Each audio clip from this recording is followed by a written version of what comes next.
I just want to share the truth, and I want to share my story, and I want to. Pretty lies, look me in the face, tell me that you love me, even if it's fake.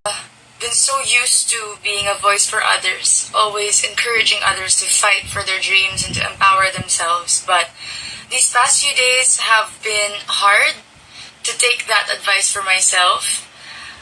I would admit that I was overcome with doubt and fear of speaking up, and fear of the consequences, fear of what people would say. But I'm taking my own advice. I'm speaking up, but this time I'm speaking up for myself. I'm empowering myself. I am fighting for my story. I'm fighting for my experiences, because people have been trying to taint my name and drag me down so many issues that are not real and didn't happen. And I'm not doing this. I'm not sharing all this to attack anyone or to hurt anyone. I just want to share the truth, and I want to share my story, and I want to be true to myself, because I know that this will be the only way for me to look back at all this and happily move on. And I was so busy preparing for the pageant, and I didn't realize that I was exhausted and I was tired. I was busy handling businesses, work. I was catching up with all the brands that I had to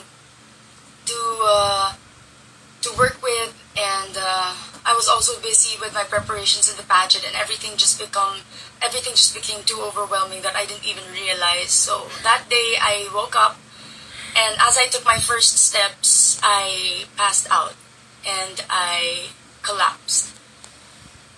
And that day was really hard. It was 3 days before we were asked to check in, and I cut my head, I sprained my knee, I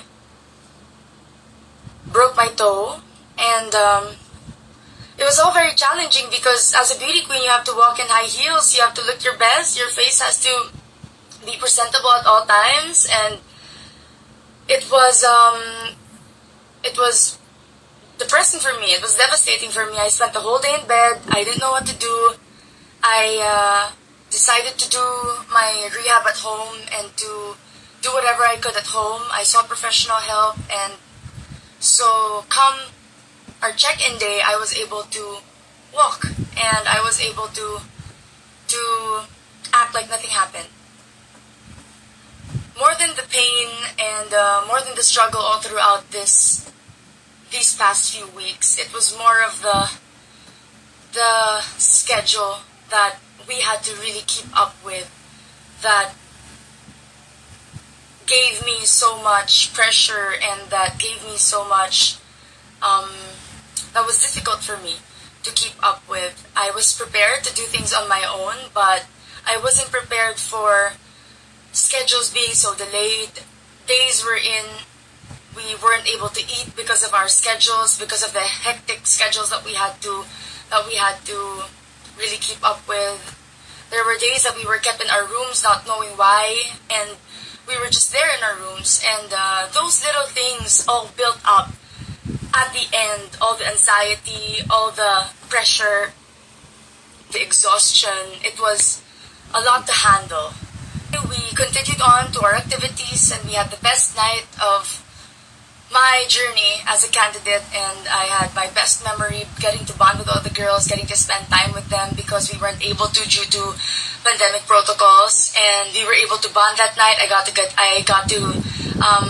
chance to get to know all the girls, and I chose to spend time with the girls. I chose to spend time with my sisters, and I chose to spend time for myself and just have fun. And early in the morning of the 25th, at around 3 a.m., I heard things that I wasn't supposed to hear, and it hurt. I must admit, I went back to my room and I cried so hard. I just got out and went to my room and wanted to be by myself, and all these questions just came back to my head. Everything that I've been hearing for the past 2 days just came rushing in my head, and I was heartbroken. I was devastated that night, and I called my family and I wanted to go home.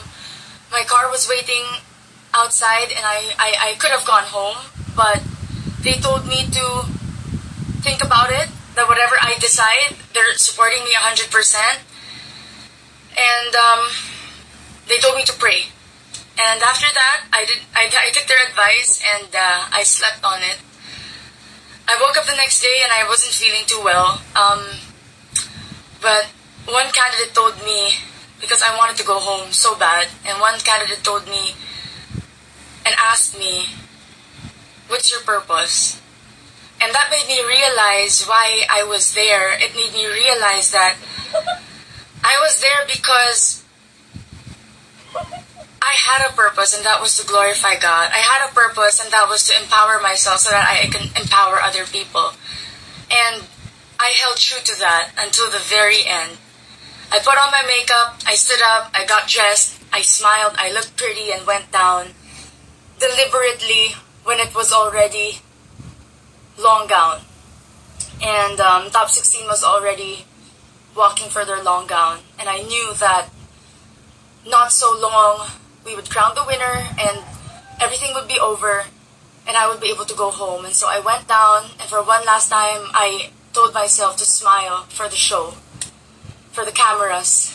And I did that. I went down, I sat down, I smiled, I greeted everyone, and news of the winner already leaked online because of I think the streaming, it was more advanced than ours. But when I got down, I saw that our feed was so delayed, and it was only part of the announcement of the top 16. And so many people came to me and was hugging me, and a lot of tears were happening around, and so many questions of why, how, what, just overwhelming me too much. And after knowing what I knew the past 2 days, everything just came crashing down on me. And I couldn't handle. I admit I wasn't strong enough to handle that at that moment. And I knew I was going to break down. I knew I was going to cry, and I didn't want to do that in front of the cameras. They tried so hard to get a breakdown off of me in the past, and it never worked. And I told them that I will not give them the satisfaction. And I went to the production, and I told them that it was too hard for me, that I can't stay here, and I told them that I really want to leave. Can we please fast forward the feed? Because they already announced online who the winner was, and they said they can't because we have to finish the feed and we're filming. And I said, I can't do this. And I said, can we please just finish? And they told me they had to take the picture, and I said, can we just do it now? And they said they couldn't, and I said, I'm sorry that I had to leave. And I left. And at that moment, I just realized that for 9 months, I kept putting this journey first. I kept putting this organization first. And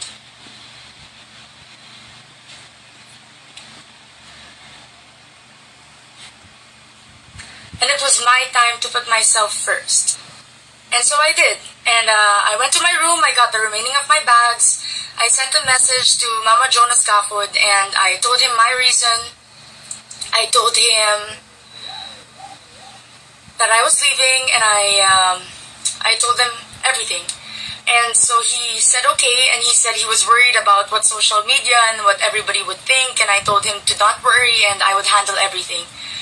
I sent a message to our winner, and I congratulated her, and I told her the reason why I'm leaving. And she replied, thank you. And after that, I thought everything was okay. I did my job. I did what I knew was right. And I packed up my bags and I left. On my way home, I was exhausted and I passed out in the car, and I was just asleep the whole ride. And upon reaching Manila, my family was there, and they were telling me everything that was happening online and everything that all the stories and all the issues that people were making up, and I just couldn't believe it. What saddens me the most is that when people were making issues about me leaving and not being part of that photo, the organization knew why. They knew my reasons. They knew I left, but they never said anything. They kept quiet. And now, so many stories are circulating, so many issues are circulating, and I told myself that I have to speak up. I have to defend myself. I have to fight for myself because I knew nobody would. And I'm saying this, I'm sharing this because I hope that in the future it would be a different experience for future girls and future queens and future candidates who dream of becoming the next representative of our country. But I also want to take this time to remind everybody that we should stop bashing. We should stop spreading lies and negativity. And it doesn't mean that even though we are free to speak our hearts and our minds and share our passions about a certain topic, I never answered bashers online because I respect people's opinion. And right now, I hope that they respect mine because this is my story. This is my experience. And I really want to tell everybody that I'm not alone in this. There are a lot of us that wish things happened differently, but we do understand the conditions of the pandemic, and we do understand the hardships that everybody had to go through and the adjustments that everybody had to make just to make this possible. And I just hope that people allowed me